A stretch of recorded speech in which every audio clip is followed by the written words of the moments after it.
Oui, dans la suite du propos de Denis Vialou, je voudrais dire que Breuil n'a jamais été si bon que lorsqu'il a eu des adversaires. Et c'est le cas dans les 10 premières années de ses recherches, avec la bataille aurignacienne, où là, il a eu vraiment contre lui tous ces caciques qui s'étaient fait eux-mêmes une idée de la chronologie du Paléolithique supérieur. Et là, évidemment, il a véritablement triomphé en faisant quelques articles seulement. Il y en a en 1906, en 1909. Bon, et il est vrai que dans une seconde période où finalement il a manqué d'adversaires, c'est-à-dire après la guerre de 14, il s'est lancé, il dit, il fallait bien, étant donné que j'étais professeur à l'IPH, que j'enseigne l'ensemble de la préhistoire, et il s'est lancé dans un domaine qu'il avait très négligé auparavant, enfin qu'il ne connaissait pas bien, c'est-à-dire le paléolithique ancien ou inférieur, si on veut. Et là, il n'a pas eu d'adversaire véritablement résolu, et il s'est permis de se lancer dans cette structuration qui aujourd'hui n'a plus aucune valeur, en créant ces pseudo-cultures que sont le valoisien, le clactonien, etc., etc., même le languedocien, qui est une véritable fabrication. Et alors là, il a fallu attendre l'après-guerre, il a fallu attendre finalement François Borde pour qu'il y ait une critique solide, sérieuse, etc. Je sais bien que Vaufray, et d'ailleurs c'est l'origine de leur grave différend, s'était permis d'émettre dans l'anthropologie, dans ses comptes rendus justement de la stratigraphie de la vallée de la Somme, de très sérieuses critiques. Il a été payé le retour à une certaine époque. Ça, c'est des choses qui ne sont peut-être pas tellement expliquées dans votre livre, Hurel, parce qu'il y a des documents qui ne sont peut-être pas encore mis vraiment en évidence. Mais alors, là, il a véritablement, dans ce paléolithique inférieur, encore qu'il soit parti au point de vue chronologique sur des bases assez sérieuses, c'est-à-dire en adoptant une vue, cette vue qu'on appelait la chronologie longue du quaternaire, et qui n'était pas du tout à la mode à l'époque, dans le sillage de Pink et Bruckner, qui d'ailleurs faisait entre le Paléolithique supérieur et le Mousserien, avait placé un interglaciaire. Alors lui, je crois, était juste dans ses opinions, mais quand il a voulu meubler cette chronologie longue, ces différentes phases climatiques de la vallée de la Somme, en particulier, ou du bassin de Paris, avec des cultures, ces cultures, aujourd'hui, évidemment, il n'en reste rien. Peut-être un peu le Taillassien, dans la mesure où on l'identifie, il y a une sorte de pré-moustérien, enfin, ce n'est pas vraiment des moustériens, des industries de la Micoque. Voilà. Alors, c'est ce que je voulais dire. Là, évidemment, il a manqué de contradicteurs, et c'est ça qui l'excitait de pouvoir vraiment faire du neuf. Et son travail sur les subdivisions du Paléolithique supérieur et leur signification, qui a été plusieurs fois réédité d'ailleurs, et qu'il a assez largement distribué, évidemment fige un petit peu sa pensée. Mais si on y regarde de plus près, et je ne sais pas si tout le monde l'a fait, par exemple, en matière de solutréen, eh bien, Breuil, dans un article de Festschrift à Lotharzotz, est revenu sur cette question du solutréen, sur laquelle on a beaucoup pataugé, en lui donnant une origine centre-européenne, etc.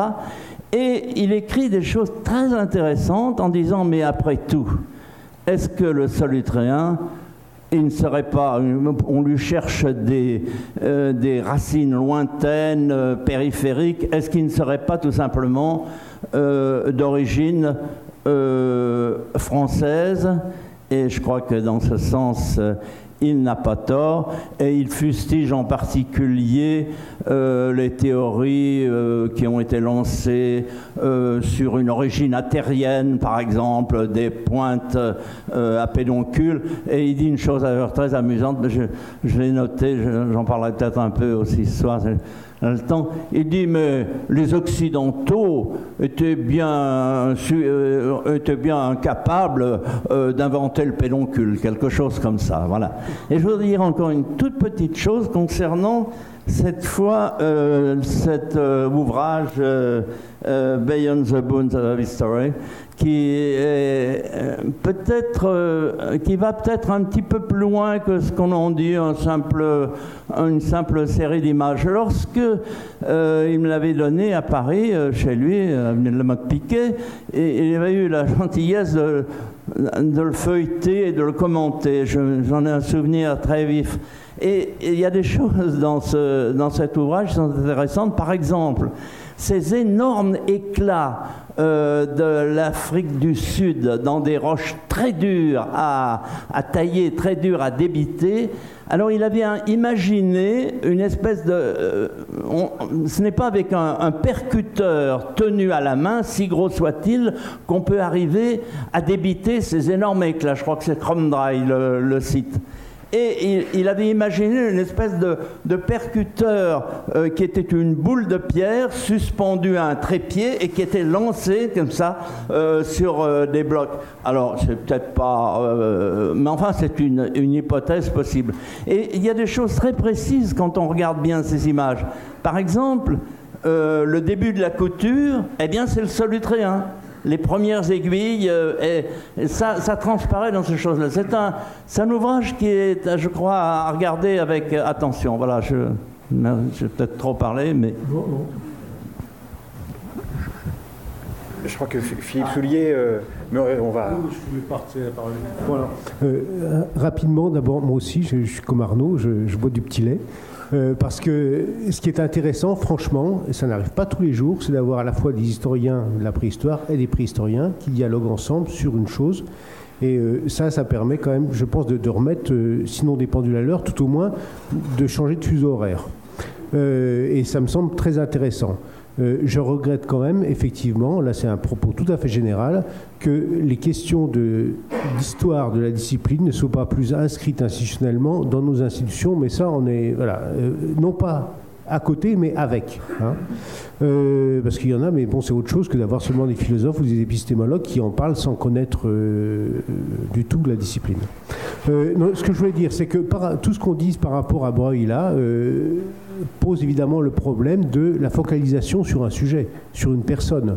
Là, donc, on voit un peu, c'est un peu l'arbre qui cache la forêt.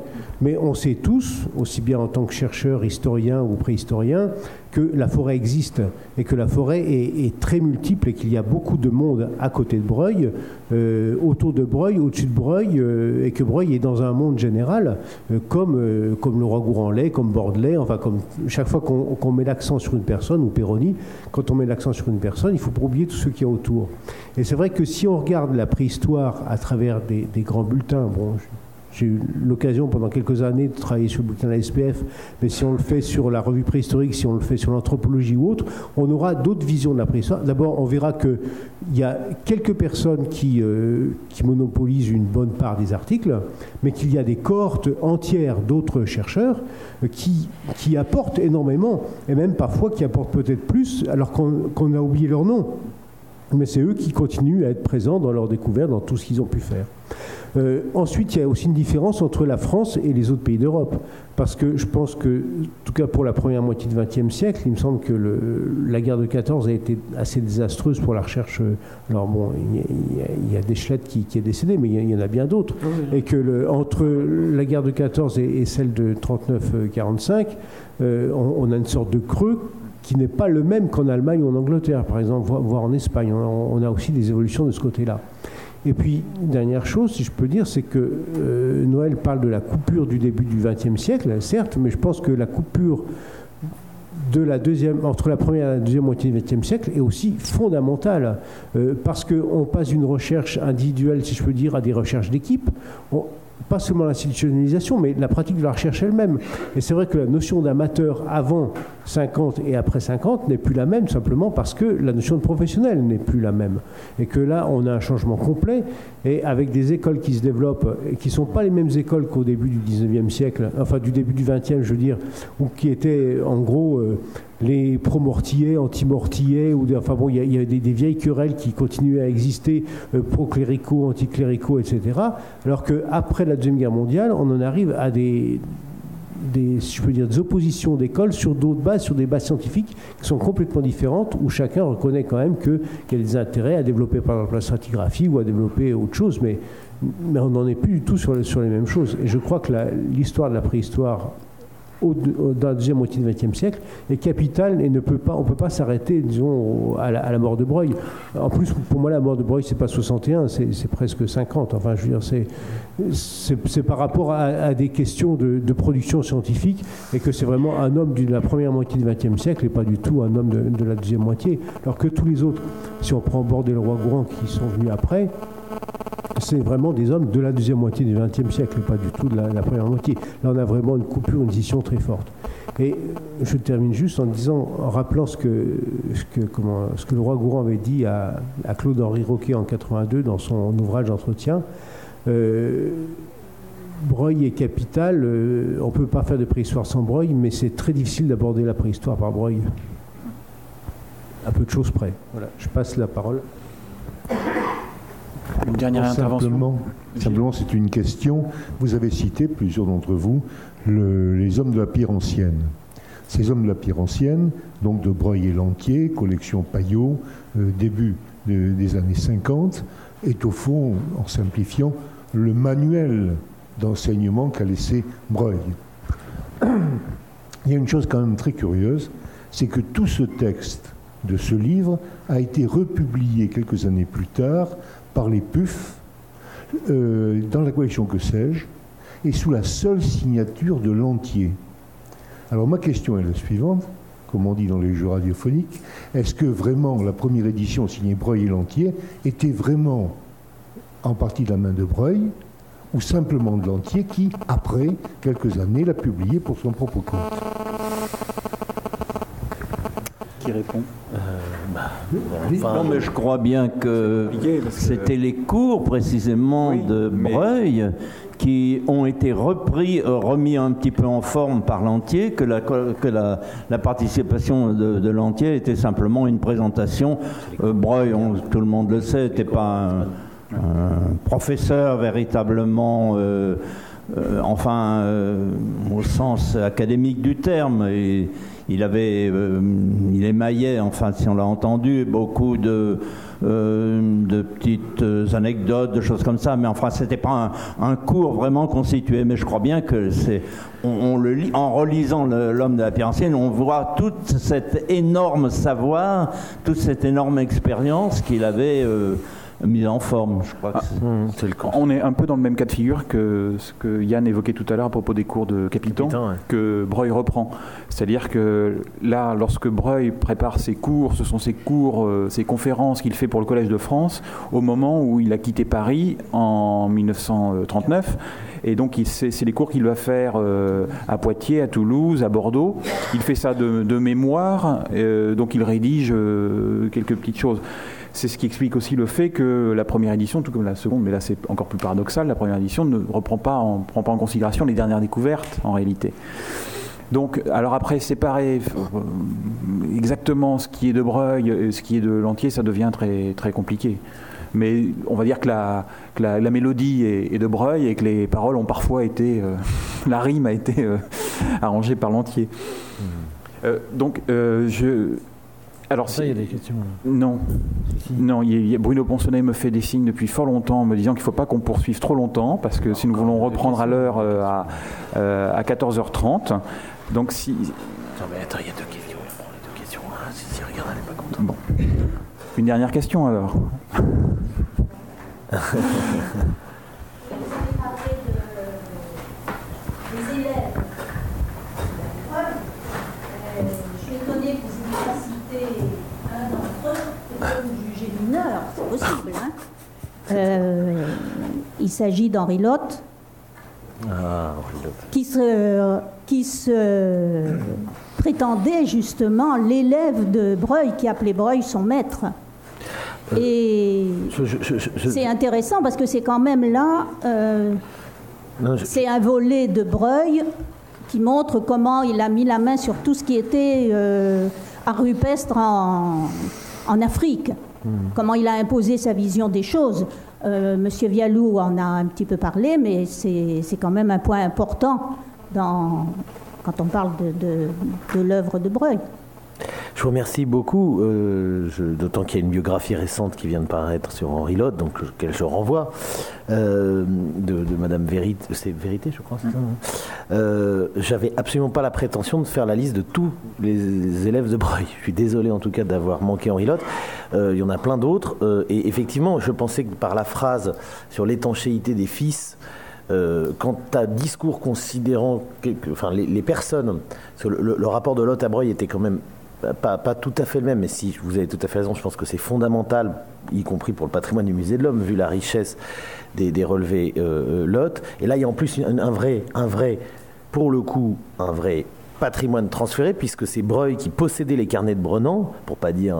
qui aujourd'hui malheureusement sont perdus, qui les a transmis à Lotte, donc Brenan étant le vrai découvreur des Tassili. Donc effectivement, là il y a un vrai passage de relais. Mais ce que je veux dire, c'est ce que vous dites est très fort, parce qu'effectivement, le nombre de personnes qui disaient « j'étais l'élève de Breuil », je pense par exemple à quelqu'un de bien méconnu aujourd'hui qui s'appelle James Louis Baudet, que les préhistoriens connaissent, mais bon voilà, donc qui dans l'histoire de la préhistoire n'a pas forcément sa page. J'ai été à un moment contacté pour diagnostiquer ce qui restait de ses archives. Et le premier contact que d'ailleurs aussi le musée de préhistoire des Aisies avait eu, c'était le principal élève de l'abbé Breuil. Alors moi je me disais mais qui ça peut être, etc. On n'avait pas encore le nom. Le principal élève de l'abbé Breuil, je me disais parce que c'était par des voies indirectes. Son épouse était décédée, c'était donc complètement l'information s'était perdue, mais c'est pour vous dire. Et en fait on tombe sur ce cher James Louis Baudet, qui effectivement qui avait un énorme portrait de Breuil dans sa chambre, mais qui était surtout la personne qui cherchait son courrier à l'IPH et qui par ailleurs a fait des travaux dans la forêt de Fontainebleau, remarquables, mais mais ça n'a rien à voir avec Henri Lotte qui lui, dont Breuil a remis la Légion d'honneur, et d'ailleurs son discours, le discours que Breuil, je suis pas sûr qu'il soit édité, que Breuil a prononcé pour la remise de la Légion d'honneur à Henri Lotte vaut la peine, voilà.